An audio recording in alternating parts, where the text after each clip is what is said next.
తిరుపతి లడ్డు వ్యవహారం ఏపీ రాజకీయాలను కుదిపేస్తుంది. క్రమక్రమంగా పార్టీలన్నీ దీక్షలు, గుడుల బాట పడుతున్నాయి.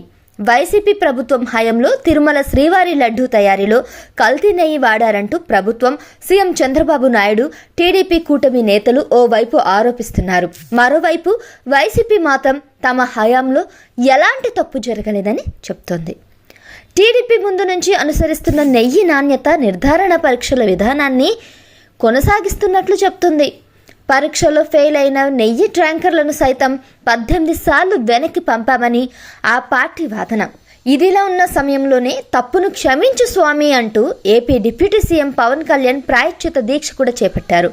అటు కూటమి నేతలు సైతం ఆలయాన్ని సందర్శిస్తూ సంప్రోక్షణ కార్యక్రమాలు చేపడుతున్నారు.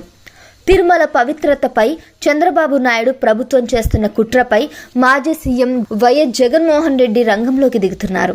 డిప్యూటీ సీఎం పవన్ కళ్యాణ్ ప్రాయశ్చిత దీక్షతో తిరుమల వివాదాన్ని మరింత ఉధృతం చేయడంతో వైఎస్ఆర్సీపీపై చెడ్డ పేరు వస్తుందని గ్రహించిన వైఎస్ జగన్ పూజలు చేపట్టనున్నారు.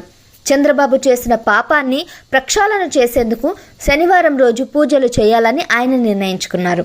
ఈ మేరకు ఎక్స్ వేదికగా ఆయన కీలక ప్రకటన కూడా చేశారు. సీఎం చంద్రబాబు నాయుడు చేస్తున్న ఆరోపణల కారణంగా టీటీడీ ప్రతిష్ట దెబ్బతింటుందని వైసీపీ అధినేత వైఎస్ జగన్ కూడా చెప్తున్నారు. ఈ నేపథ్యంలోనే అధికార కూటమి నుంచి వస్తున్న విమర్శలు, ఆరోపణలకు ధీటుగా బదిలిస్తున్న వైసీపీ మరో కీలక నిర్ణయం తీసుకున్నట్లు కూడా అర్థమవుతుంది. చంద్రబాబు అబద్ధాలతో తిరుమల పవిత్రను దెబ్బతీసినందుకు ఆలయాల్లో ప్రత్యేక పూజలు నిర్వహించాలని వైఎస్ జగన్ పిలుపునిచ్చారు. సెప్టెంబర్ 28న రాష్ట్ర వ్యాప్తంగా ఉన్న దేవాలయాలలో పూజలు చేయాలని వైసీపీ కార్యకర్తలు, శ్రేణులకు పిలుపునిచ్చారు.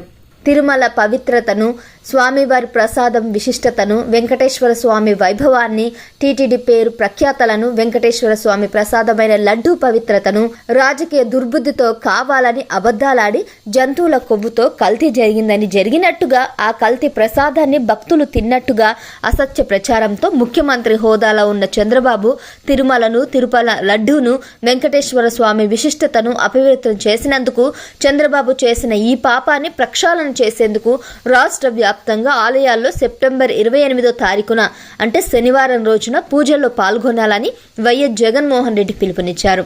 అదే రోజు తిరుమల శ్రీవారి దర్శనం కోసం వైఎస్ జగన్ కాలినడకన వెళ్లనున్నారు.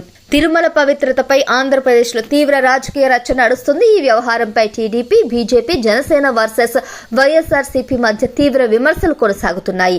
విలేకరుల సమావేశంలో వివరణ ఇచ్చినా కూడా వివాదం చెల్లారకపోవడంతో జగన్మోహన్ రెడ్డి స్వయంగా రంగంలోకి దిగుతున్నారు. అయితే శనివారం రోజున జగన్మోహన్ రెడ్డి కూడా పూజలో పాల్గొంటారని కూడా తెలుస్తుంది. తిరుమల పవిత్రత, స్వామివారి ప్రసాదం విశిష్టత, వెంకటేశ్వర స్వామి వైభవాన్ని, టీటీడీ పేరు ప్రఖ్యాతలను, వెంకటేశ్వర స్వామి ప్రసాదమైన లడ్డూ పవిత్రత రాజకీయ దుర్బుద్ధితో కావాలని అబద్ధాలాడారు అని మాజీ సీఎం వైఎస్ జగన్మోహన్ రెడ్డి ఆరోపించడాన్ని తప్పుపడుతున్నారు అటు టీడీపీ వర్గాలు. మరోవైపు పవన్ కళ్యాణ్ ప్రాయశ్చిత దీక్షకు సంఘీభావంగా జనసేన పార్టీ సైతం ధార్మిక కార్యక్రమాలకు పిలుపునిచ్చారు. ఈ నెల 30వ తేదీ నుంచి 4 రోజుల పాటు ఈ కార్యక్రమాలు చేపట్టాలని పార్టీ శ్రేణులను పిలుపునిచ్చారు. 30వ తేదీ సాయంత్రం ఆలయాల్లో దీపారాధన చేయనున్నారు. అక్టోబర్ 1వ తేదీన ఓం నమో నారాయణ మంత్రాన్ని దేవాలయాలు, ఇళ్లల్లో పఠించాలని పిలుపునిచ్చారు. అక్టోబర్ 2న నగర సంకీర్తన కార్యక్రమాలు, అక్టోబర్ 3వ తేదీన ఆలయాల్లో భజన కార్యక్రమాలు ఏర్పాటు చేయాలని జనసేన పిలుపునిచ్చింది. ఈ కార్యక్రమాల్లో జనసేన శ్రేణులతో పాటుగా సనాతన ధర్మాన్ని నమ్మే ప్రతి ఒక్కరూ పాల్గొనాలని కూడా కోరింది.